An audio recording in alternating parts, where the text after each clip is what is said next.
129층 부탁해. Elevate your days. 현대 엘리베이터. 안녕하세요. 피플비드 CJB 연규혁입니다. 지난 주말 내린 집중호우로 전국에서 큰 인명피해가 났습니다. 오송 궁평 2 지하차도에서는 침수 사고로 인해 24명의 사상자가 발생했는데요. 오늘은 지난주 발생한 충북의 호우 피해 원인과 대책에 대한 이야기 나눠보겠습니다. 한국교통대 응급구조학과 신동민 교수, 한국교통대 안전공학과 김희수 교수님 나오셨습니다. 안녕하십시오. 안녕하십니까? 안녕하세요. 네. 반갑습니다. 네, 이번 폭우 정말 많은 비가 예보가 되어 있었습니다만 전국적으로 수해 피해가 굉장히 큽니다. 전국적으로 범람과 침수 또 산사태 피해가 속출하고 있는데요. 예년과 비교했을 때 강수량이 실제로 어느 정도 좀 늘은 겁니까? 청주 지역 7월 평균 강수량이 약 200mm 정도인데 7월 13일부터 15일까지 약 3일간 내린 양이 청주의 경우는 460mm 그리고 괴산은 392mm로 평균에 비해서 한 2배 정도의 폭우가 내린 것으로 보고 있습니다. 네. 자, 이제 지난 주말에 집중적인 폭우가 쏟아지면서 오송 궁평 2 지하차도에서 안타까운 침수 사고가 발생했습니다. 먼저 좀 사고 경위를 교수님께서 설명을 좀 해주시죠. 이 참사는 부실 대응에 대한 아주 큰 참사라고 지적할 수 있습니다. 네. 총체적인 부실 대응이죠. 이게 이제 금강 홍수 통제소에서 새벽 15일 새벽 4시 10분쯤에 네. 홍수 경보를 내렸어요. 그리고 6시 30분에 심각한 수위다. 이제 이거를 이제 흥덕 구청에 이제 통보를 했는데 네. 한 2시간 동안 이 흥덕구청에서 대응을 안 한 거죠. 대응을 안 한 이유는 이 장소가 네. 구청 소속이 아니고 충청북도의 그 관할에 있는 거라고 생각을 했기 때문에 별 대응이 없었습니다. 그래서 네. 이게 이제 좀 이러다 보니까 많은 사람들이 하천물에 이제 그 통제가 안 됐기 때문에 네. 또 하천물이 이제 그 넘는 거를 몰랐기 때문에 이 안으로 들어가서 차량이 이제 그 지나가는 거에 비해서 너무 많은 물이 들어와서 이런 참사가 일어나는데 네. 총 한 14명 정도가 사망을 했고 네. 10명 정도가 부상을 당했습니다. 그래서 이거는 큰 시스템의 부재다라고 말씀드릴 수 있겠습니다. 네. 제가 뭐 계속 몇 차례 뭐 뉴스도 보고 또 이야기를 들을 때마다 너무나 안타깝다는 생각밖에 들지 않는데요. 뭐 14명이 사망하는 정말 비극적인 참사가 발생을 했습니다. 이제 사실은 뭐 다들 그냥 일상생활을 하는 그런 평범한 토요일 아침이었는데 인명피해가 엄청나게 커졌습니다. 어디에 원인이 있다고 보십니까? 대부분의 그 재난사고를 보면 대부분 재난사고를 크게 원인적인 측면에서 한 2가지 정도의 크기로 나눠 생각해 볼 수가 있는데 그 첫 네. 번째가 이제 기술적인 부분하고 그리고 이제 관리적인 부분이라고 볼 수가 있습니다. 근데 이번 사건의 경우는 일단 그 이틀여간에 아까 말씀드린 것처럼 400mm 정도의 네. 이제 아주 폭우가 내렸음에도 불구하고 여러 가지 이제 그 통제라든지 이런 부분이 제대로 안 됐던 부분도 있고 특히나 이제 기술적인 부분으로 보시면은 임시 제방을 쌓았는데 그 임시 제방 자체가 붕괴가 됐던 그런 문제점 그리고 물론 이제 조사를 해봐야 되겠습니다만 붕괴가 되면서 또 유입되는 물을 빼내는 과정 배수하는 네. 부분에 대한 어떤 기술적인 문제 그리고 두 번째는 이제 크게 아까 말씀드렸던 일단 한두 시간 전에 대피 명령이 어떤 긴급 통제에 대한 요구가 신고가 됐음에도 불구하고 지자체 재난 대응 시스템 자체가 제대로 작동하지 못한 그러한 부분이 주 문제가 있지 않나 그렇게 생각을 합니다. 그래서 인수위 제방이 어쨌든 간에 충분한 강도 자체가 원래 지니지 못하는 제방이다 보니까 그게 급격하게 이제 붕괴가 되면서 하천의 물이 다량의 물이 한꺼번에 이제 지하차도로 쏟아져 들어오면서 아마 그 차량에 계셨던 승객분들이 대피하기 어려운 그런 상황이 아니었나 시간적으로 봤을 때 그렇게 생각하고 있습니다. 그러니까 이제 임시 제방이기 때문에 이제 뭐 비가 오는 대로 물이 차면서 조금씩 흘러 멈췄던 게 아니라 그 두기 무너지면서 이제 한꺼번에 많은 양이 유입됐기 때문에 이제 탈출할 수 있는 기회를 더 놓치지 않았나 이런 안타까운 생각이 드는데요. 사실 이제 이 제방 얘기를 빼놓을 수 없을 것 같습니다. 이제 근처에서 교량 확장 공사가 진행 중이었기 때문에 먼저 제방을 무너뜨리고 나서 이제 공사를 원활하게 진행하기 위함이겠죠. 그래서 이걸 무너뜨렸다는 건데 이제 공사 중에는 뭐 제방을 좀 헐어놓고 이렇게 공사를 할 수밖에 없는 걸까요?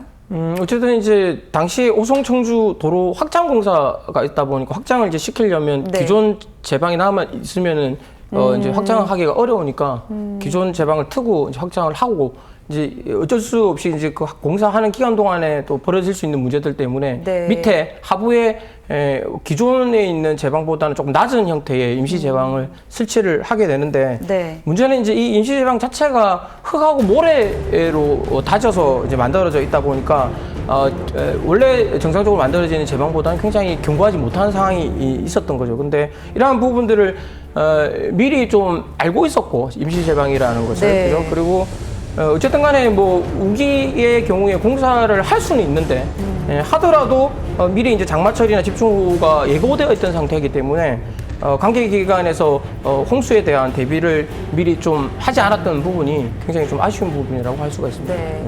그러면 이제 원래는 이 제방이라는 거는 좀 이렇게 돌 같은 것도 좀 쌓아놓고 이렇게 만들어야지 정상적인 거라는 거죠? 그렇죠. 원래 저희가 하는 이제 제방 규격이 있는데 그 네. 규격에 맞추어서 여러 가지 어떤 그 재료적인 부분도 그렇고 강도적인 부분도 그렇고 그런 부분들이 시공 작업에 맞추어서 만들어져야 되는데 임시 제방은 그냥 말 그대로 흙하고 모래를 쌓아놓는 개념밖에 맞아요. 안 되겠다 보니까 이 전혀 이제 물이 침입을 하게 되면은 견딜 수 없는 그러니까 말 그대로 누설이 될 수 있는 부분도 있고 우리가 특히 이제 임시 제방의 경우에는 그 이제 점성 자체가 굉장히 크지 않기 때문에 이 막아내는 힘이 적습니다. 네. 물을 흡수를 해버리는 상황이 벌어지다 보니까 무거워지고 그러면은 산사태가 나는 것처럼 또 쓸려 내려올 수 있기 때문에 그런 부분들 자체가 어쨌든 문제가 있었지만 그 부분을 미리 알고 있었는데도 불구하고 대처를 못했다는 게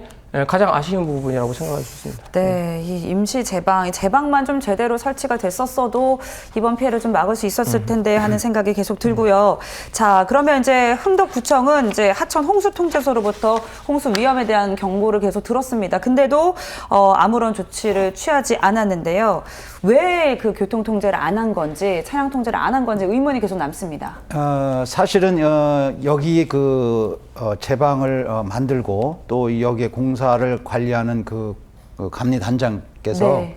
신고를 했습니다. 112에 신고를 했는데 이제 116에 신고했을 때 이제 그 궁평 지하차도다라고 얘기를 했는데 네. 이제 경찰에서 이제 궁평 지하차도가 두 개예요. 일지하차도가 있고. 일 지하차도도 있고 이제 오송역 부근에 있는 거고요. 네. 하나는 이제 이쪽에 이제 그 있는 건데 이쪽에서 한 2km 떨어진 데가 지하차도인데 네. 그쪽으로 출동을 한 거예요. 다 출동을 하고 이제 그래서 이제 출동을 하고 근데 여기가 이제 교통체가 안 되니까 또 한 번의 그 신고를 또 하신 거예요. 이분이 주민들하고 네네. 했는데 이제 이제 위험을 좀 감지를 하고 이제 예를 들면 뭐 흥덕경찰서, 서부경찰서 또는 그 오송 파출소 이렇게 다 연락을 해서 네. 주민들하고 거기에 있는 어떤 물건 같은 거 이런 거 정도 이렇게 대피할 수 있는 이런 명령은 내렸어요. 내리기는 내렸는데 네네. 설마 이 뚝이 떨어지리라고 생각도 안 하고 생각을 아예 못한 거죠. 전혀. 왜냐하면 여기에 대한 문제가 없다라고 이 사람들은 다 생각했기 때문에 네. 그랬을 것 같아요. 그래서 그러다 보니까 전혀 대비 없이 무방비 상태에서 당한 거고 또 이거는 어떻게 보면 서로의 그 어떤 핑계 네. 네가 담당이다 네가 담당이다 그러니까 지자체에서 예를 들면 충북도가 담당이다 뭐 흥덕구청이 담당이다 예를 들면 행복청이 담당이다 이렇게 네. 서로 미루다 보니까 이런 일이 발생하지 않았나 생각합니다. 네. 네, 정말 이제 뭐 관계 기관들이 이제 책임 소재를 계속 전가하다 보니까 또 지금까지도 계속해서 갈등 상황이 이어지고 있습니다. 자, 이제 홍수주의보, 뭐 경보 이렇게 비상 상황이 있는데요. 이 비상 상황 발생 시 체계가 있지 않습니까? 이제 뭐 경보일 때 또 주의보일 때에 따라서 대응 매뉴얼이 좀 어떻게 달라지는지도 좀 설명해 주시죠. 실제로 이제 호우주의보 같은 경우는 3시간 누정량이 한 60mm, 그다음에 12시간 누정량이 180mm 이상 주의보를 내립니다. 네. 경보 같은 경우는 이제 그거보다 좀 상향되죠. 90mm 또는 180mm 이상 뭐 이렇게 오게 되면 하는데 특히 이제 우리 같은 경우 미호강 같은 경우는 여기 홍수 경보를 내리는 시스템이 다 돼 있습니다. 상류부터 네. 하류까지. 이제 그게 돼 있는 석화관측소라고 있는데 이게 한 7.0m, 그다음에 한 8.0m 되면 경보를 내리게 돼 있어요. 근데 네. 지금 이거는 10m라는 그런 그 높이가 온 거 아니에요? 네. 그러면 누구 와도 이거는 경보고 위험수다는 건 다 인지하고 알았을 거란 말이죠. 이제 그런데 이제 이런 거를 알므로 해서 이제 미리 이제 주민들한테 이제 교육을 시키고 빨리 대피하고 네. 침수가 되면 뭐 예를 들면 모래주머니를 좀 싸서 우리 집에 못 들어오게 한다는 이런 예방을 한다든가 또는 이제 라디오나 인터넷 같은 걸 계속 들으면서 기상 상황을 변화를 그 촉각을 곤두세워서 네. 들어야 되는 거고. 그다음에 또 이럴 때는 이제 최대한 외출을 자제를 해야 됩니다. 그리고 외출을 자제를 하기 뿐만 아니라 높은 곳으로 또 가야 돼요. 네. 이 물이 이제 차이기 때문에. 그래서 이런 교육이 잘 돼 있어야 되는데 이런 교육도 안 돼 있는 것 같고. 또 하나는 이렇게 그 비가 많이 올 때는 차량 운행을 자제를 해야 되는데 네. 뭐 다 바쁘신 일이다 보니까 이제 차량 운행을 하다 보니 그쵸. 교통정체는 안 됐지. 뭐 전혀 그 안에는 물을 안 찼으니까 그냥 지나간 것. 그렇죠. 처음에 그 순간에 치는 그냥 거예요. 들어왔기 때문에 네. 뭐 이런 일이 당하지 않았나 싶습니다. 네. 정말 뭐 사실 뭐 그러니까 어느 정도 물이 좀 있었을 때는 이제 금방 지나갈 수 있을 거라고 생각하고 아마 저 같아도 들어갈 수 있을 거라는 생각을 많이 했거든요. 근데 이번에 문제가 이제 아까 앞에서도 말씀드렸던 것처럼 이제 제방이 터지면서 순식간에 물이 들어차서 침수가 됐다는 말이죠. 이게 좀 어떤 주의가 필요했다고 보십니까, 교수님? 일단 지침에 의하면 지하차도의 경우는 이제 터널 중심의 기준으로 해서 약 네. 한 높이 한 50cm 정도가 되면 통제를 하고 미국의 기준으로는 약 한 30cm 정도를 로 보고 있는데요. 네. 당시에 자기가 사고 났을 때의 어떤 이제 인터뷰를 보시면 그 사고 직전에 터널 안에 물이 없었다라는 얘기를 많이 하셨던 것 같아요. 네, 근데 네. 이제 문제는 중요한 거는 이제 그러니까 사고가 발생할 조짐 자체가 아까 신고가 1시간에서 그러니까요. 2시간 정도 전에 벌써 이루어졌기 때문에 충분히 뭐 사고가 발생할 수 있었다라고 하는 거는 이제 예고가 되어 있었기 때문에 네. 그게 당시에 물이 없었다라는 것만으로 좀 책임을 회피하는 것은 문제가 있어 보입니다. 그래서 전반적으로 어쨌든 간에 어떤 재난 그 체계에 대한 전체적인 문제가 좀 있는 것 같은데 현재 지금 공사를 보시면은 공사 같은 경우는 행복청에서 네. 주관을 하고 있고 그다음에 그 하천 관리는 이제 금강청에서 하고 있고 그다음에 재난 대응은 당시에 재난의 이제 중대본이나 이런 것들이 만들어졌기 때문에 지자체에서 네. 아마 관리를 했을 건데 중요한 거는 이제 국가하천에 대한 부분은 이제 비가 많이 오게 되면 홍수가 일어날 수 있다라고 하는 건 예상 가능하기 때문에 좀 어떤 식으로든 간에 총체적으로 관리가 될 수 있고 총체적으로 움직일 수 있는 컨트롤 타워에 대한 부분들이 좀 필요한데 이걸 다 개별법으로 다 관리를 하다 보니까 비상 대응 자체도 굉장히 느려지게 되고 그다음에 책임, 네. 사고 발생했을 때 책임 소재도 굉장히 지금 불분명하니까 여러 가지 지금 얘기가 오고 가고 있잖아요. 보시면은 뭐 환경부 아까 말씀드렸던 부분이나 충북도 그다음에 네. 청주시 행복청 그리고 금강청 모두 뭐 어떻게 보면은 다 얽히고 섞인 그런 상황이라서 제대로 좀 이런 것들 때문에 임시 제방이 특히 제대로 이제 점검이 되지 못했던 부분이 있기 때문에 이번 사건을 계기로 국가 전체의 어떤 위기 관리 시스템이라든지 컨트롤 타워에 대한 시스템 뭐 이런 부분들을 다시 한번 더 점검할 필요가 있을 것으로 생각되어집니다. 그래서 이제 제가 그런 거에 대해서 좀 한마디를 좀 해보면 네.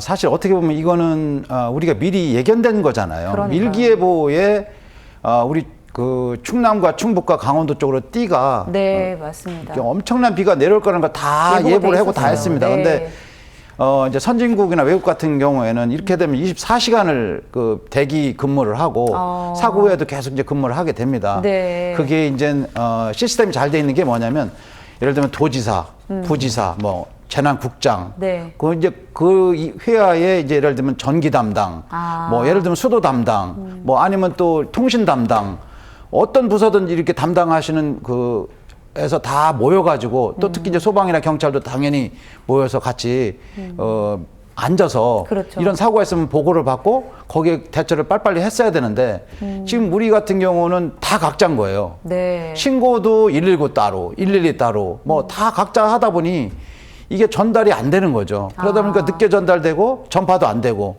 네. 뭐 재난망이라고 있어봐야 재난망에는 각자들의 자기들 주장만 내세우는 거지. 자기들이 재난망 있어서 전파했으면 행동을 해야 되는데 행동을 안 한 거죠. 그러다 보니까 이런 문제가 생기는 거죠. 네. 이게 정말 이제 통합이 된 컨트롤 타워가 없었다. 이게 참 아쉬운 부분인 것 같고요. 좀 적극적으로 좀 행적을 했다면 이런 그 참급까지는 벌어지지 않았을 거라는 생각이 자꾸만 듭니다. 이제 지하차도를 보니까요. 이게 이제 침수 위험도에 따라서 4가지 등급으로 나눈다고 합니다. 근데 이게 어떻게 좀 구분이 되는 건지 설명을 해주실까요? 네. 그 행안부 지침에 보시면 이제 지하차도 침수 대응 매뉴얼이라는 게 있습니다. 거기 네. 보시면 지하차도를 크게 침수 이력이라든지 그다음에 차량 통행, 그다음에 뭐 중요하죠 배수 시설 네. 이런 부분들에 대한 기준으로 위험도를 1등급에서 3등급까지 분류를 하고 있고 사고 대상물인 궁평 지하차도, 2차 지하차도 같은 경우는 이제 3등급으로 침수 위험이 보통에 해당되는 것으로 평가를 받았고요. 네. 그렇기 때문에 이제 호우경보 시에만 통제가 되는 그러한 지하차도에 속해 있는 상황입니다. 그러면 이제 3등급으로 분류되었다는 거는 이제 비교적 조금은 안전한 지하차도라고 평가가 되었던 거잖아요. 네. 자, 근데 사실 이제 비슷한 사고가 또 있었습니다. 20년 7월에 부산에 있는 지하차도에서도 이제 침수 사고가 발생했는데요. 그때도 이제 재발 방지를 위해서 전국적으로 지하차도를 대상으로 터널 입구에 자동 차단 시설을 구축하는 사업들을 진행을 했습니다. 이게 이제 그 충북에는 설치가 되지 않았었던 건가요? 이제 20년 7월에 아시는 것처럼 부산에서 그 지하차도 침수로 3명이 돌아가시는 안타까운 사고가 발생을 했는데 네. 그 이후로 이제 정부에서 지하차도 145곳 정도를 이제 파악을 해서 자동 출입 차단기를 설치를 하라고 이제 명을 했습니다. 근데 궁평 2지하차도의 경우는 우리 일반적으로 이제 등급을 매기기 위해서 위험 평가 점수, 위험 점수라는 것을 매기게 되는데 이게 미호강하고 굉장히 가까운 400m 정도의 거리 있음에도 불구하고 위험 점수가 이제 25점 정도를 받은 것으로 보고 있어요. 근데 이제 이게 왜 문제냐면 인근 지하차도의 경우는 미호강하고 굉장히 많이 떨어져 있는 경우에도 한 50점 정도 위험하다, 훨씬 더 위험하다라고 평가를 받은 그런 부분이 있는데 어쨌든 간에 3등급으로 지금 평가가 되어서 당시에는 이제 차단시설 의무 설치 대상에서 제외됐던 겁니다. 그래서 이제 추후에 구축을 하기 위해서 계획이 되어 있던 상황에서 지금 이 사고가 발생을 한 건데 여기서 이제 조금 더 말씀을 드리면 어쨌든 이 위험 점수라는 걸 가지고 등급을 나누는데 이 위험 점수 안에 반영되는 내용이 좀 현실하고 좀 안 맞는 부분이 있는 게 좀 문제가 있는 것이죠. 왜냐하면은 단순히 이제 배수 시설에 대한 부분의 경우도 배수 시설이 있느냐 없느냐를 가지고 점수를 따지다 보니까 이게 어떤 용량에 대한 부분인지 또는 작동을 제대로 하는 것인지 또는 배수 당시에 물을 얼마 정도 뺄 수 있는 부분인지 뭐 이런 부분들에 대한 거를 다 평가를 하고 특히나 이제 그 재반 어떤 주변의 상황이 변하게 되면은 당연히 이제 주변 상황이 변해야 되잖아요. 위험도도 변해야 되는데 그렇죠. 지금 그 당시에 이제 평가를 했을 때는 기존 재반을 가지고 평가를 했겠죠. 제가 봤을 때. 근데 그렇죠. 이제 임시 재반이 들어서면은 주변 상황이 변하는 거니까 위험도도 평가를 제가 봤을 때는 더 가중을 시킨다든지 해서 당시에 뭔가 좀 조치를 했으면 좋다는 생각을 하는데 그런 부분들이 또 현실하고 안 맞는 부분이 또 이번 사건에 있어서 또 문제가 아닐까 그렇게 생각을 하고 있습니다. 네. 그리고 또 이 궁평 2지하차도에는 이 배수 펌프 시설이 설치가 되어 있습니다. 이거는 그럼 작동을 안 했던 건가요? 제가 이제 여러 언론을 통해서 들은 바로는 이 배수 펌프가 분당 3톤 정도 용량의 배수 펌프 4개 정도가 이제 설치가 되어 있다고 하는데 물론 뭐 조사기관에 조사를 해봐야 되겠습니다만. 당시에 어쨌든 범람을 하면서 제대로 작동을 하지 않았다라는 얘기도 있고 사전에 좀 문제가 있었다라는 뭐 여러 얘기도 있는 것 같습니다. 그런데 이제 문제는 아까 조금 앞에서도 얘기가 나왔는데 이게 임시 제방에 이제 어쨌든 간에 붕괴가 일어나기 시작하면 한꺼번에 다량의 물이 아주 짧은 시간 내에 유입이 됩니다. 통로로 유입이 되면 지금 여기 이제 수치만 나온 것만 보면 한 6만 톤 정도를 얘기를 하고 있는데 배수 시설이 3톤짜리가 4개가 있다고 하면 적어도 이제 계산을 해보면 6만 톤 정도의 물을 빼기 위해서는 3일 정도가 걸립니다. 계산을 대충 해봐도 3일 정도가 걸립니다. 그러면은 당시에 그 짧은 시간 내에 3일 정도에 뺄 수 있는 물이 한꺼번에 밀려 들어오게 되면 배수 시설이라고 하는 게 의미가 없게 그렇겠네요. 되는 상황이 되는 것이죠. 네, 그래서 네. 아니, 물론 뭐 조사를 해봐야 되겠습니다만 어쨌든 그러한 부분들이 그래서 굉장히 좀 더 아쉽고 그래서 그 아까 위험도를 계산하는 부분이라든지 특히 이제 기상 상황에 따라 가지고 발생된 상황에 따라서 차량을 통제하는 그러한 부분들에 대해서 단순히 이 정상 상태 또는 우리가 이제 추정해 볼 수 있는 정도의 상태만 가지고 배수 시설이 있는지 없는지에 대한 부분 그리고 용량이나 이런 부분들을 산정하게 되면 지금과 같은 문제점이 발생할 수가 있지 않습니까? 그러니까 그러한 부분들도 비상 상태라고 하는 거를 가정을 해놓고 시나리오를 만들어 놓고 그 상황에서 대응할 수 있는 그러한 시설들이 있어야 이게 제대로 우기 당시에 이제 작동을 할 수가 있기 때문에 그러한 부분들이 좀 반영이 된 새로운 아무튼 점수 체계에 대한 기준 성립 뭐 이런 부분들도 좀 필요하지 않나 그렇게 생각을 합니다. 네. 참 너무 안타까운 마음만 계속 드는데 사실 이 참사의 책임 소재를 묻기에는 아직은 뭐 따져볼 것들이 많습니다. 근데 이 관할 지자체의 아니라고 또 무책임한 대응이 빚어낸 인재라는 이야기가 많은데요. 책임 소재를 묻기보다는 관련 기관들이 좀 힘을 모아서 모두 책임을 지고 또 재발 방지를 위해서 힘써야 될 때가 아닐까 하는 생각이 듭니다. 그리고 또 이제 그 사고 영상을 보신 분들은 아시겠지만 정말 이게 물이 뭐 순식간에 들어차는 거, 또 그 버스 안에서 영상을 찍은 분의 영상을 보니까 뭐 이게 뭐 초 단위로 물이 그냥 계속 쌓이는 게 보이잖아요. 네. 원래 이렇게 좀 빠른 속도로 물이 차는 건가요? 예, 사실은 이렇게 빨리 차지는 않습니다. 이렇게 예를 들면 뭐 차량이 뭐 강으로 떨어진다든가 네, 바다로 네. 떨어진다면 뭐 금방 찰 수가 있는 거지만 사실 이렇게 지하도 이 차도 같은 경우는 430m지만 저도 항상 다니는 길이거든요. 네네. 다니다 보면 한 30초 이내면 다 지나갈 수 있는 겁니다. 근데 워낙 이 뚝이 무너진 것이 어떻게 보면 아까 말씀대로 너무 약했기 때문에 그리고 또 하나는 이제 문제는 뭐냐면 기존에 이런 거 해놓으면은 이게 안 터졌거든요. 비가 왔어도. 네, 그러다 보니까 이 사람들은 그냥 안일하게 이 정도면 괜찮겠다 싶은 거예요. 그러다가 이제 갑자기 이게 터지다 보면 한 2, 3분 내에 요번에 같은 경우는 2, 3분 내에 들이닥치다 보니까 누구도 피할 수 있는 상황은 아니에요. 만약에 피한다 하더라도 거기 또 난간이 없어요. 네. 난간이 겨우 뭐 있다고 해도 네. 사실 이걸 뭐 수영을 할 줄 알지 못하는 사람들은 뭐 못하는 사람들은 전혀 할 수 있는 상황도 아니고 이제 그러다 보니까 순식간에 한 6만 톤이라는 물이 이제 쏟아졌기 때문에 이거는 뭐 어쩔 수 있는 어떤 상황은 아니에요. 사실 어떻게 보면 이게 이제 그 포항 2020년도가요? 포항 그 지하주차장 3.5m 높이 같은 거 이런 물을 찼을 때도 한 10분이면 다 차요, 물이. 그렇군요. 그래 순식간에 차고 그다음에 또 하나는 이게 또 뭐가 문제냐면 이제 물이 차기 시작하면 물 흐르는 방향으로 이제 반대방향으로 가야 되는데 사람들은 되게 또 마주보고 나오려고 해요. 마주보고 이제 나오려고 하기도 하지만 이러다 보면 입구가 거기서 이제 물이 쏟아졌기 때문에 나올 수는 없어요. 그런데다가 또 나오려다 보면 이게 유속이 워낙 빠르다 보면 이제 기둥과 차와 부딪혀서 회오리를 일으킵니다. 이게 회오리를 일으키다 보면 거기서 나올 수 있는 사람이 나올 수 있는 힘이 없어요. 이제 그러다 보니까 이렇게 무방비 상태에서 모든 사람들이 희생이 됐다라고 이제 생각이 듭니다. 네. 참 너무나 안타깝습니다. 이제 뭐 생존자분들의 인터뷰를 들어봐도 뭐 화물차 위에 올라가서 간신히 난간을 잡고 또 버틴 분들도 계셨고 또 어떤 여성분은 그럴 힘이 없었지만 또 이제 옆에 남성분들이 도와주셔서 또 생명을 구한 분들도 있었습니다. 이런 일들 절대 다시는 발생해서는 안 되겠습니다만 이제 차가 침수됐을 때의 상황을 좀 가정에서 대비할 필요는 있을 것 같습니다. 만약에 이제 침수가 되면 이게 문을 열기가 되게 힘들다고 하는데 어떻게 좀 탈출을 할 수가 있을까요?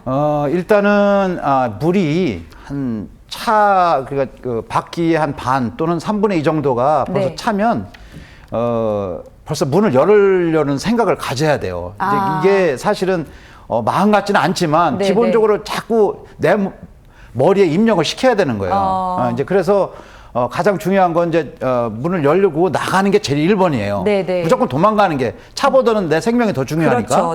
이제 그런 게 안 되면 이제 창문을 열고서 이제 기다렸다가 이제 나간다든가 이제 이렇게 해야 되는데 사실 이게 문을 열기가 힘든 게 뭐냐면 네. 물이 이제 들이닥치면 이게 그 압력이 굉장히 셉니다. 그러니까 무슨 얘기냐면 압력이라는 게 이게 세다는 게 어떤 그 느낌이냐면 네. 큰 물기둥을 네. 한 10m를 이렇게 짊어진 그런 압력이 생기기 때문에 이게 일기압이라고 하거든요. 이런 기압이 있기 때문에 문 열기가 굉장히 어렵습니다. 그걸 이길 힘이 네. 있어야지 열리는 거잖아요. 그렇죠. 근데 그런 힘이 없는 거죠. 그렇죠.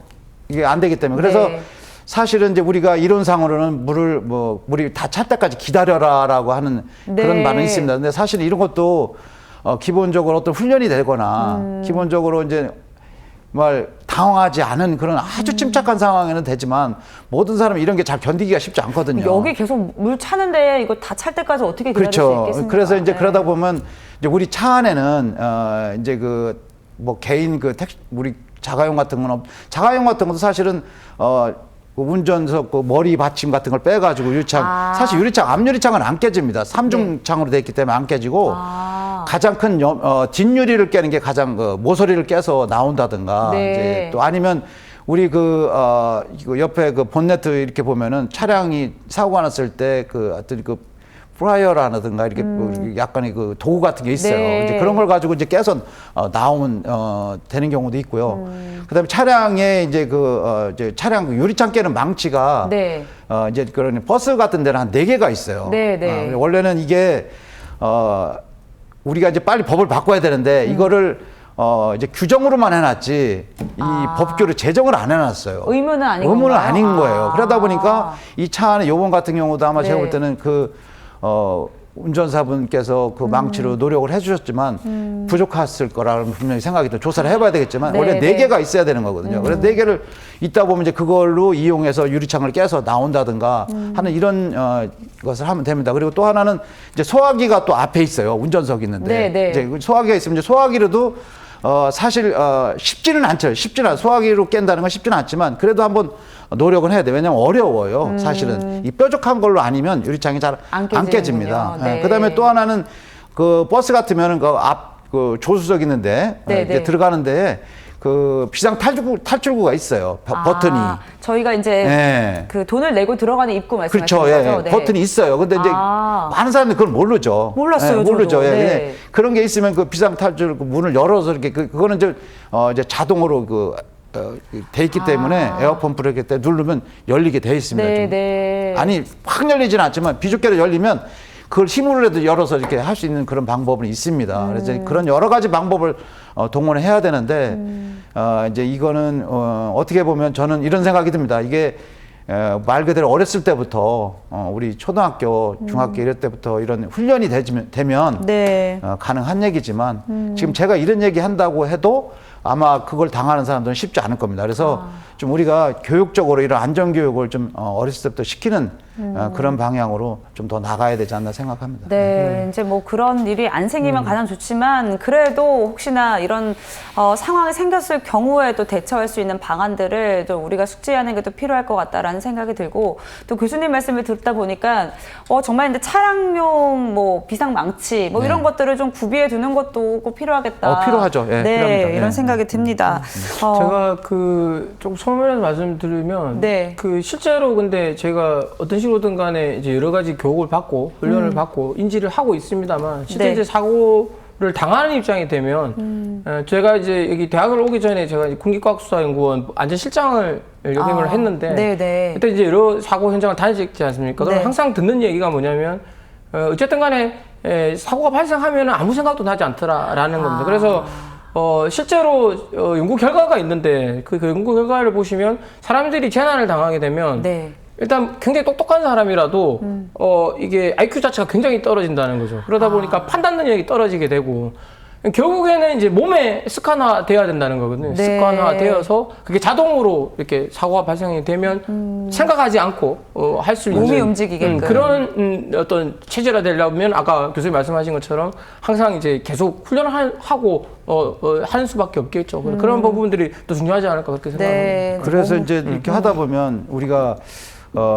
이제 생존 수영이라는 걸 많이 배웁니다. 네, 요즘에 또 의무로도 의무로 학교에서 배우는데 배우고 이제 있고, 생존 예. 수영이 굉장히 중요한 게 뭐냐면 지금 우리가 이제 생존 수영 같은 것도 이제 수영을 그냥 수영복을 입고 배우거든요. 네, 근데 네. 사실 이제 미국 같은 데는 생존 수영하면은 제가 입은 그 자체로 들어갑니다. 아. 그래서 이제 신발을 벗을 줄 알아야 되고, 그렇겠네요. 예, 그다음에 네. 이제 옷을 벗을 줄 알아야 되고 하는 이런 훈련을 이렇게 쭉 이게 합니다. 근데 이제 우리는 생존 수영을 하다 보면 이제 그냥 수영만 배우다 마르니까 네. 이제 그게 말씀 그대로 이제 몸에 배야 되는 거예요. 몸에 배면 이거는 뭐 자동으로 나오는 거기 때문에 그런 훈련과 시설이 필요한 것도 사실입니다. 그래서 이런 안전 체험을 많이 하는 것만이 우리가 이제 미래에 우리 시대에 이제 사는 네. 길이다라고 저는 생각합니다. 예. 진짜 뭐 수영복 입고 수영하는 거랑 뭐 일상복을 입고 수영하는 거는 진짜 차이가 완전히 크기 다르죠. 때문에 네, 그런 것도 또 교육이 필요하겠다라는 생각이 들고 그러면 이제 이런 참사가 좀 발생했을 때 뭐 미국이나 뭐 일본 같은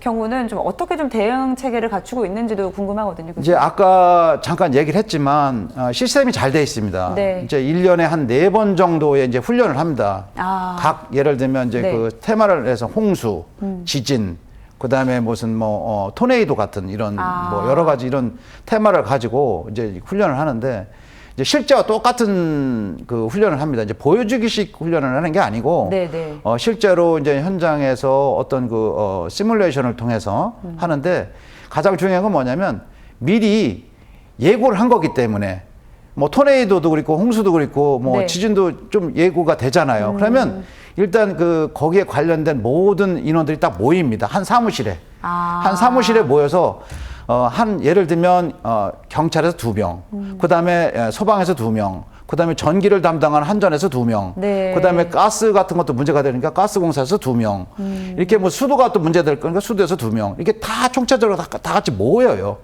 다 같이 모여서 밤을 새워서 어떤 대비를 할 수 있는 그거를 출동을 나가고 할 수 있는 이런 체계가 잘 돼 있습니다. 근데 우리는 제가 좀 싫은 얘기를 좀 한번 해야 되겠습니다. 네, 우리는 네. 이런 거를 대비했는데 간 우리 그 지자체라든가 이 행정하시는 분들이 좀 뭘 했을까? 사실 우리가 지금 그 밤을 새워도 현찰판에 네. 뭘 했을까? 거기에 고생하신 분들이 있기는 있습니다. 저는 뭐 그건 분명히 알고는 있는데 네. 이제 그 고생하시는 분들 외에 이거를 진짜 직접적으로 담당하시는 분들이 내가 과연 뭐를 했을까라는 생각을 한다고 한다면 이거에 대해 왈가왈부할 게 아니라 이건 잘못이구나. 이런 시스템을 좀 갖춰야 되겠구나 하는 이런 걸 가져야 돼. 이 지진 일어날 때도 일본은요, 동경을 가보니까 네. 도지사, 부지사, 시장 자리가 다 있습니다. 이렇게 세팅이 그 네. 사무실 하나에. 그래서 모든 걸 총체적으로 단위로하는 창구가 일어나는 그런 시스템으로 해서 대비를 잘하고 있어요. 그래서 이런 것도 좀 우리 시스템으로 좀 바꿔야 되지 않나. 네. 만들어야 되지 않나. 우리는 없지만 만들어야 되지 않나 생각이 듭니다. 이게 뭐 정말 뭐 갑작스럽게 뭐 천재지변이 일어나서 우리가 뭐 손 쓸 수 없는 그런 상황이 아니었기 때문에 이제 국민분들도 도민들의 안타까움이 더해가는 것 같습니다. 자, 이제 뭐 기후 변화, 네. 그 재난 관련해서 조금 제가 말씀드릴 부분은 아까 여러 얘기를 많이 하셨는데 실제로 저희가 이제 훈련이나 몸에 배는 굉장히 중요한데 네. 그걸 위해서 이제 재난 측면에서 보시면 요즘 이제 안전 항공 훈련이라든지 기관별로 평가를 하지 않습니까? 네, 네. 저도 이제 그쪽 평가위원으로 참여하고 있으면서 제가 느낀 부분을 좀 말씀을 드리면 어쨌든 실제 재난이라고 하는 게 우리가 재난이라고 하는 거는 이제 재난안전관리법에 따르면은 자연재난하고 사회재난을 다 재난으로 부르고 있는데 네. 이태원 사고의 경우도 어떻게 보면은 좀 이 대응적인 측면에서 미흡한 부분은 좀 많이 닮아 있는데 현재 네. 보시면 저희가 안전항공훈련이나 이런 훈련들을 지자체에서 할 때 평가를 나가보면 대부분 이제 점수를 잘 받기 위해서 네. 일반적으로 하는 그런 개념의 어떤 뭐 홍수가 났을 때의 대비라든지 이런 거는 좀 보여주기가 이렇게 눈에 나타나는 게 별로 좀 그 효과가 적잖아요. 그쵸. 그러다 네, 보니까 굉장히 뭐 화재 폭발 또는 뭐 굉장히 좀 있을만 하는 그러한 거를 만들어서 이불로 시나리오를 짜고 그게 이제 말 그대로 이제 보여주기식 평가를 받는 것이죠. 근데 실제로 보시면은 이런 사고가 날 때마다 현장에서 돌아가야 될 현장 작동성 네. 굉장히 중요한데 제가 네. 봤을 때 그러한 부분들이 실제 그런 평가에도 많이 반영이 되어서 실제 지자체들이 나 또는 경찰의 소방이 움직일 때 그게 작동성이 돌아가게 그렇게 만들어져 있어야 되는데 평가는 평가대로 따로 돌아가고 제가 보기에는 또 실제 사고는 사고대로 나는데 대응은 안 되고 그게 네. 항상 되풀이가 되다 보니까 이런 문제가 자꾸 발생을 하는 것 같습니다. 그래서 그러한 부분들이 이번 어떤 사고를 계기로 많이 좀 변화가 돼야 되지 않을까 그렇게 생각을 합니다. 네, 뭐 보여주기식이 아니라 또 평가를 잘 받기 위해서가 아니라 좀 정말로 재난 상황에서 우리가 이제 기민하게 대처할 수 있는 그런 대책들을 좀 강구해 봤으면 좋겠습니다. 자, 이제 뭐 비가 올해 특히나 더 많이 내리고 있습니다. 이제 비가 많이 내리는 날은 일단은 이제 외출을 자제해야 된다라고 아까 신동민 교수님께서 말씀해 주셨는데, 근데 사실 이제 뭐 부득이하게 운전해서 나갈 경우가 좀 많지 않습니까? 그럴 때 좀 주의해야 될 점이 있다면 어떤 게 있을까요? 어쨌든 뭐 집중하고 왔을 때는 운전을 최대한 자제하는 게 제일 좋은 방법이고 네. 어쩔 수 없이 이제 운전을 해야 되는 날이면은 도로가 침수될 때는 일단 자기가 탈출하는 시점이 굉장히 중요한 상황이지 않습니까? 어느 정도에서 제가 어떤 식으로 판단을 해서 빨리 움직여야 되는지가 필요한데 그게 보통 이제 승용차 기준으로 네. 타이어에 보통 이제 이론적으로 얘기하는 게 한 3분의 2 정도의 높이 3분의 2. 정도가 네. 잠기기 전에 대피를 해야 된다라고 얘기를 하고 계시고 물론 이제 지하철도에 계시면 혹시 높은 곳으로 가셔야겠죠, 그죠? 네. 높은 곳에 움직이셔야 되고 그다음에 이제 대피를 할 때는 반드시 차량의 전원을 이제 끄고 가라는 얘기가 무슨 얘기냐면 네. 전원을 끄라는 얘기보다는 시동을 시동 그러니까 네. 차량에 우선 대피할 수 있게 운전석이나 또는 조수석에 문을 내려놓고 네. 일단 그 대피를 하라는 얘기는 대피할 때 당시에 물이 차게 되면은 전기장치가 갑자기 멈춰버리게 되면 아무것도 작동을 안 하니까 그러면 창문을 내리려고 해도 내릴 수가 없는 상황이 벌어지거든요. 네. 그러니까 그러한 부분들을 미리 좀 예상을 해서 탈출할 수 있게 대비를 해라라는 부분하고 그다음에 차량이 쭉 다니면서 운행을 하면서 또 문제되는 부분이 뭐 맨홀 사건이 굉장히 많잖아요, 요즘도. 뭐 네. 튀어오르는 사건도 있고 특히 물이 밑에서 차면서 맨홀에 튀어오르는 그런 사고도 많기 때문에 맨홀을 피해서 운전하는 부분도 중요하다고 생각할 수가 있고요. 또 이제 주간보다는 야간에는 아예 시야 자체가 안 나오기 때문에 맞아요. 굉장히 위험한 게 물이 찼는지도 모르는 상황이 벌어지는 거죠. 그러니까 야간에 운전을 되도록이면 자제하시고 그리고 지금 요번에 뭐 사고 난 것처럼 하여튼 제지대라든지 교통신호가 미흡한 그러한 상습시 구간 이런 부분들은 되도록이면 좀 피해서 우회하시는 게 가장 좋은 방법이 아닐까 그렇게 생각합니다. 네. 일단은 가장 첫 번째는 이제 외출을 자제하시는 거라는 거를 꼭 이제 시청자분들께서도 기억을 하셨으면 좋겠습니다. 자, 그리고 이제 오송뿐만이 아니라 이제 충북 괴산에서는 이제 괴산댐 물이 넘치는 상황이 발생했었습니다. 그래서 하류 지역에 있는 주민들이 긴급 대피하기도 했었는데요. 이게 40년 만에 원류라고 하는데 얼마나 많은 양의 비가 내린 겁니까? 이때 괴산 지역의 그 산 지역이나 이런 데는 한 500ml 한 이틀 거의 3일 전반 오전 내에 한 500ml가 내린 걸로 알고 있습니다. 네. 그래서 이제 그 어떻게 보면은 방류량보다도 유입량이 너무 많은 거예요. 이제 그러다 보니까 이제 원류를 해서 이제 많은 주민들 이제 대피는 그래도 그쪽은 이제 대피를 미리 많이 했기 때문에 이제 네. 많은 인명피해는 없었습니다. 네. 다행히 이제 이런 네. 게 이제 필요한 거죠. 하다못해 이제 우리 그 지역 부근에 군산 같은 경우가 이제 그런 케이스인데 군산은 요번에 엄청난 비가 왔는데도 피해를 안 입은 게 뭐냐면 미리 대비를 많이 한 거예요. 돈을 투자를 많이 했습니다. 네. 평상시에 10억 투자하던 걸 20억 정도를 투자해서 많은 정비를 합니다. 하천 정비, 뭐 하수도 정비 이런 여러 가지 정비를 하다 보니까 이제 그런 상황인데 이런 것도 이제 그 다행히 그래도 미리 준비를 하고 대비를 했기 때문에 네. 괴산은 다행히 인명사고는 없었다는 거 그거 하나는 한 고무적인 거라고 생각합니다. 네. 자, 정말 뭐 이 재난 대응 매뉴얼에도 이제 또 수정과 또 개정이 필요할 텐데 이런 거에 또 더 집중을 해봐야 될 것 같고요. 또 이제 경북 예천의 경우에는 산사태로 많은 분들의 삶의 터전을 잃게 됐습니다. 산사태를 대피할 수 있는 뭐 국민 행동 요령 이런 것들이 있을까요, 교수님? 어쨌든 산사태의 경우도 뭐 결국에는 이제 많은 물이 한꺼번에 이제 그 집중되게 되면은 이제 흙이라든지 또는 그 어떤 그 돌 이런 것들이 막 쏠려 내려오면서 견디다 못해가지고 네. 쏠려 내려오지 않습니까? 그런데 결국에는 저희가 모든 게 뭐 홍수도 마찬가지고 산사태도 마찬가지입니다만 미리 이제 어떤 식으로든 간에 이제 주의보가 내려지게 되고 주의보 그죠? 그리고 이제 경보가 내려지게 되는데 결국에는 가장 중요한 건 어쨌든 주의보 단계에서는 어떤 식으로든 간에 대피라든지 또는 이런 부분들을 준비를 해야 되는 단계고 이제 실제로 이제 경보가 떨어지게 되면은 사고가 발생할 수 있는 확률이 너무 커지다 보니까 네. 그럼 이제 대피를 직접 해야 되는 행동으로 옮겨야 되는 그쵸. 상황이 벌어지겠죠. 그러면은 옮기려고 하면 아까도 말씀드린 것처럼 기상 상황이나 이런 것들을 항상 청취할 수 있는 부분도 청취를 해야 되는 부분도 있고 그다음에 이제 지대가 어쨌든 간에 산사태가 나는 부분이 다 산지대다 보니까 이게 무너지기 시작하면 연쇄적으로 한꺼번에 다 무너질 수 있는 상황이 있다 보니까 네.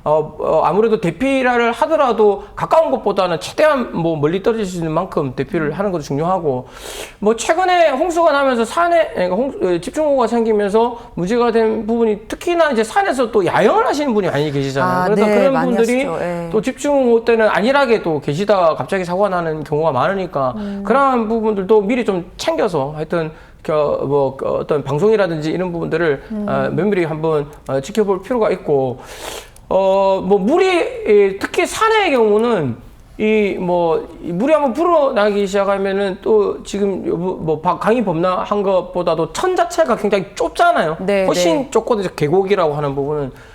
굉장히 짧은 시간에 많은 물이 불어납니다. 그러다 보니까 그런 물이 결국에는 또 이제 넘치고 또 산에 있는 그러한 강도를 떨어뜨리게 되고 그러면은 문제가 될 수가 있는 거죠. 요즘 이제 사방 사업이라는 것을 많이 하는데 사방 사업이 뭐냐면은 미리 이제 산사태가 날 만한 부분을 파악을 해서 이제 산이나 흙이나 자갈에 이런 것들이 쏟아지지 않도록 네. 이제 공사를 하는 부분인데 이 사방 사업 자체가 하다가 중단이 된 곳에 또한 산사태가 많이 나요. 왜냐하면은 아까 말씀드린 것처럼 중간 정도의 과정이다 보니까 제대로 되어 있지 않는 상황이 벌어지게 되고 그 상황은 차라리 이제 공사를 안 한 것보다 못한 비가 오는 시점으로 따지면 그래서 네. 마무리를 하려고 하면 빨리 마무리를 해야 되고 아니면 아예 시작 자체를 좀 우기가 지나고 하는 부분들을 제가 보기엔 충분히 고려해 볼 수가 있고 또한 이제 미리 어떤 순간에 집중호우가 여름이나 이런 데 보통 집중되어 있다 보니까 네. 그러한 사업들을 미리미리 좀 챙겨서 산사태가 일어날 만한 구간을 찾아서 미리 좀 그 전에 여름이 오기 전이죠. 우기가 오기 전에 좀 공사도 완료가 짓고 이러한 노력이 또한 또 필요하지 않을까 감가 기간의 노력이 필요하지 않을까 그렇게 생각을 합니다. 네. 자, 뭐 천재지변, 뭐 자연재해는 사실 우리의 힘으로는 막을 수가 없습니다. 그래서 이제 대비를 하는 게 너무나 중요할 것 같은데 이 홍수 피해 예방을 위해서는 어떤 노력이 필요하다고 보십니까? 이제 일단은 홍수 피해가 당하기 전에 우리가 이제 미리 예고를 하잖아요. 네. 이제 예고를 하게 되면 이제 그거에 대한 우리가 좀 경각심을 갖고 이제 거기에 대한 우리가 지금 쭉 얘기하는 거를 행동을 해야 되는데 제가 보기에는 우리 요즘 스마트폰이 많이 네. 이렇게 활성화가 돼 활성화됐죠. 있고 네, 다 예, 갖고 계시니까요. 그래서 이제 네. 거기에 보면 행정안전부에서 나오는 안전디딤돌이라는 게 있어요. 안전디딤돌. 네. 거기에 보면 이제 홍수라든가 뭐 아니면 지진이라든가 뭐 어떤 재난 유형별로다가 다 국민 대처 요령이 다 나와 있어요. 네. 제발 좀 제가 엊그제도 이제 서울을 가다 보니까 10명 중에 7분은 그 스마트폰을 보는데 네. 그 시간에 이런 거 좀 한번 봤으면 좋겠어요. 그걸 봐서 내가 이럴 때는 어떻게 대비해야 되는구나. 그래도 이게 사람이라는 게 기억력이 있기 때문에 이게 그쵸. 무의식적에도 할 수 있거든요. 네. 그래서 거기에는 그것만 나오는 게 아니라 어디에 대피소도 다 나와 있어요. 대피소 나와 있고 또 병의원 같은데 이런 것도 다 나와 있습니다. 그래서 그런 것 좀 어플리케이션을 좀 하나 깔아 놓으면 좋을 것 같고 그다음에 또 행정안전부에서 이제 안전신문고라는 게 있어요. 네. 그게 내가 또 다니다 보면 이거 좀 위험하다.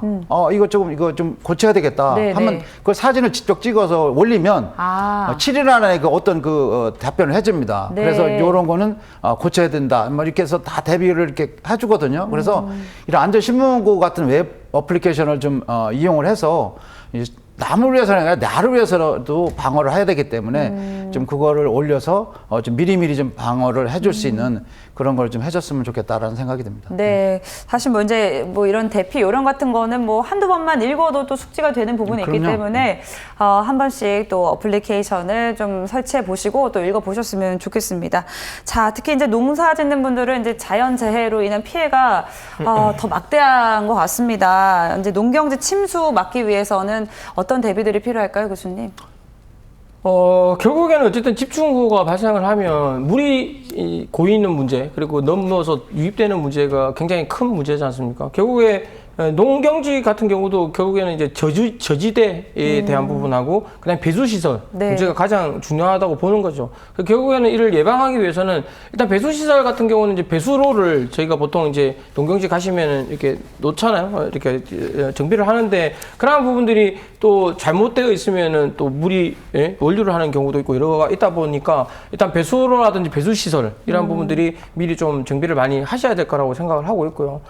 그다음에 이제 농경지 자체가 굉장히 낮은 곳에 있는 경우가 많다 보니까 좀 필요하면 이제 성토, 흙을 쌓는 거죠. 쌓아서 이제 지대를 좀 높이는 그런 부분들도 미리 좀 파악을 해볼 필요가 있는 것 같습니다. 그리고 이제 시도 특히 뭐 관계기관의 경우에는 전체적인 어떤 농경지에 대한 부분을 관장을 해야 되다 보니까 전체적으로 오기 전에 어떻든 가동할 수 있는 배수시설에 대한 부분이라든지 이런 부분들을 계획을 세우고 또 점검을 하고 그리고 또 제대로 다 되어 있지 않으면 개선을 하는 그런 부분들이 좀 필요할 것 같고 결국에는 지속적으로 굉장히 어떤 시루든 간에 좀 농경지 자체가 굉장히 크면 이제 구간별로 좀 나누어서 현장을 책임자를 지정을 한다든지 해서 지속적으로 좀 아까 말씀드렸던 그런 배수에 대한 부분이라든지 그죠 그러한 부분을 좀 지속적으로 점검 관리를 해 나갈 그런 필요성이 있지 않을까 그렇게 생각을 합니다. 네.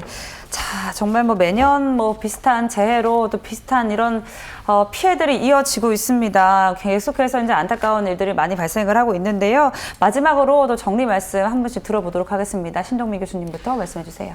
저는 이제 우리 국민적인 관점에서 재난 전문가가 좀 필요하다라는 생각이 듭니다. 네. 이번 홍수 사태 같은 경우도 우리가 실제적으로 환경부에 홍수 위험 지도라는 게 있습니다. 네. 이게 이제 지도라는 게 있는데 이게 2015년도에 발간이 됐지만 그래도 이 궁평 지하차도 같은 경우도 이런 거에 비대어 보면 만약에 미호강이 넘치게 되면 네.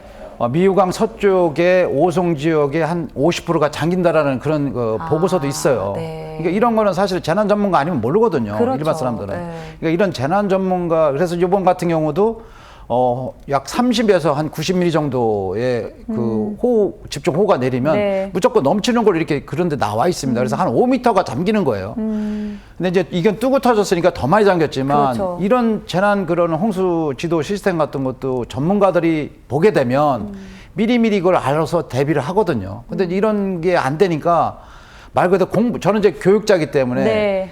우리 많은 이런 거를 가진 사람이 공부를 해야 되거든요. 공부를 해서 내가 알아야 되는데 내가 여기서 근무를 조금 하다 보면 딴 데로 가고 네. 가다 보면 딴 데로 이건 내가 공부할 필요가 없는 거예요. 이제 그런 거가 아니라 재난 전문가는 이제 재난에 관련된 것만 전문으로 할 수 있는 이런 거를 양성을 하고 또 그런 분들을 고용을 해서 우리가 이제 이런 거에 대한 대처를 하게 되면 이런 홍수 피해에 특히 홍수 피해보다도 이제 사람 인명이 맞아요. 사람이 이제 말 그대로 돌아가신 거고 돌아가신 것도 중요하지만 그 가족들은 어떻겠습니까? 네. 이 상황 스트레스는 엄청날 거거든요. 네. 저도 사실 약간 좀 스트레스가 지금 그쪽으로 지나가려면 이런 스트레스가 맞아요. 있을 정도인데 네, 네. 이런 스트레스를 받게 하지 않는 이런 행정을 하고 이런 시스템을 좀 고치면서 우리가 이제 미래 사회를 대비했으면 좋겠다라는 생각이 듭니다. 네. 자, 김의수 교수님. 네, 저희가 보통 이제 제가 이제 뭐 국가수 있을 때 여러 또 사고를 해봤고 지금 현재 조사를 해봤고 지금 현재 뭐 안전공학과에 와서 또 여러 가지 안전과 관련된 여러 가지 연구를 하고 있습니다만 재난이 크게 보면 이제 저희가 보통 이제 사회재난, 자연재난을 얘기를 하고 하지만 이제 자연재난 대비해서 사회재난 대비해서 자연재난이 다른 이유는 자연재난은 원인 자체를 제거를 할 수가 없습니다. 그게 무슨 그렇죠. 얘기냐면 폭우나 또는 뭐 태풍이나 네. 이런 부분들을 저희가 막을 수가 없잖아요. 그쵸. 사람의 네, 힘으로. 네. 결국에는 이제 접근하는 방식 자체가 이 어떤 식으로든 간에 미리 대비해서 피해를 최소화하는 방향으로 초점이 맞춰져 있거든요. 그게 이제 뭐 자연재해 경감대책법이라든지 이런 데 맞춰져 있는데 그래서 이제 어떤 식으로든 간에 자연재해가 발생을 하면 중대본이 만들어지고 중수본이 만들어지고 지대본이 만들어지는데 지대본이라고 하는 게 어떻게 보면 지역 사회에 있어서 가장 중요한 역할을 해야 되는 게 뭐냐면 현장의 상황을 가장 잘 알고 있습니다. 어떨 때 보면 이제 전체적인 보고 라인이 그렇게 되어 있고 컨트롤 타워가 되어 있습니다만 가장 중요한 건 어쨌든 간에 지대본이란 지역이 얼마나 현장 작동성을 가지고 빨리 움직이느냐의 문제거든요. 네. 지금 이번 사고 같은 경우도 보시면은 지금 흥덕 구청부터 시작해서 네. 기타 뭐 청주시 부분들이 어떤 신호등 간에 그걸 인지를 하고 현장 작동성이 있게 돌아갔으면은 또 참사에 대한 부분도 네. 막을 수, 어느 정도까지 막을 수 있을 거라 생각을 하는데, 그러한 부분에 있어서 제가 이 자리를 빌어서 조금 말씀드리고 싶은 거는, 지금 이 사고 같은 경우가 굉장히 유형은 다르지만 또 어떻게 보면은 이태원 사고하고도 많이 닮아 있습니다. 그 맞아요. 이유는 네. 현장 작동성이 지자체에서 굉장히 잘 돌아가야 되는데 이 지자체에서 돌아가지 못한 상황으로 판단하면 굉장히 닮아 있는 거죠, 지금 상황 자체가. 그래서 굉장히 피해가 커지는 네. 상황이고, 지금 현재 이제 현장에 어떻든 간에 이제 그 소방 같은 경우는 본부가 있고 지역별로 본부가 있지 않습니까? 그다음에 경찰도 중앙에 경찰이 있습니다만 이제 지자체 경찰로, 지역 경찰로 넘어간 부분이 있죠. 지자체 경찰이 해야 될 업무 중에 하나가 보시면 이제 생활안전과 관련된 부분을 또 담당하게 되어 있습니다. 결국에는 그러한 부분들이 현장 작동성이 지자체, 지역에서 잘 돌아가야 됩니다, 제가 봤을 때는. 그래서 그러한 부분들이 좀 많이 아쉽다라는 것 첫 번째 하나랑, 그다음에 두 번째는 저희가 이제 큰 축으로 재난안전을 다루는 부분이 이제 산업안전보건법이 있고 이제 재난 및 관련법이 있는데, 산업안전보건법은 사업장에 있는 근로자를 대상으로 이제 안전을 예방을 하는 개념인 거죠. 그러니까 일반 시민을 대상으로는 하지 않습니다. 결국에는 일반 시민이 어떤 식으로든 간에 재난안전에 대한 부분을 보호를 받기 위해서는 결국에는 이제 아까 말씀드렸던 그 이제 재난 및 안전관리법이라든지 이러한 부분에서 이제 지자체의 역할이라든지 이런 부분들, 경찰, 소방 역할이 굉장히 중요하거든요. 그러한 부분들을 중요한데도 불구하고 계속 어떤 식으로든 간에 돌아가지 못하고 있고, 또 사고는 벌어지고, 또 훈련이 만들어지지만 훈련은 또 아까 말씀드린 것처럼 보여주기식의 훈련이 또 발생을 하고, 네. 그게 계속 돌아가고 있다 보니까 이제 진짜 세월호 참사부터 이태원 참사, 그리고 계속 겪어오면서 저희가 꾸준히 제기가 되어 왔지 않습니까? 네. 제기가 되어 와서 좀 시민을 대상으로 하는 그런 재난안전 예방에 대한 그러한 부분들이 이번 사고를 계기로 재난 대응 측면에서 굉장히 어떤 각 기관의 어떤 역할의 정립이라든지, 그리고 굉장히 중요한 현장 작동성에 대한 부분들이 다시 한번 높이는 그러한 계기가 되었으면 하는 바람입니다. 네. 자, 이제 정부 차원에서도 보여주기식이 아니라요, 정말 국민들 피부에 와닿는 매뉴얼, 그리고 또 피해 대책, 또 보상이 필요할 것 같습니다. 오늘은 한국교통대 응급구조학과 신동민 교수님, 한국교통대 안전공학과 김희수 교수님과 함께 이야기 나눠봤습니다. 오늘 말씀 감사합니다. 네, 감사합니다. 예. 사람의 힘으로 천재지변을 막을 수는 없겠지만 조금 더 적극적인 행정을 펼쳤더라면 이번 비극은 막을 수 있었기에 안타까움과 아쉬움이 큽니다. 다시는 이런 일이 반복되지 않도록 재난으로부터 국민이 안전한 나라를 만들기 위해 힘을 모아야 할 때입니다. 피플비드 CJB 여기서 마칩니다. 시청해주신 여러분 고맙습니다. 감사합니다.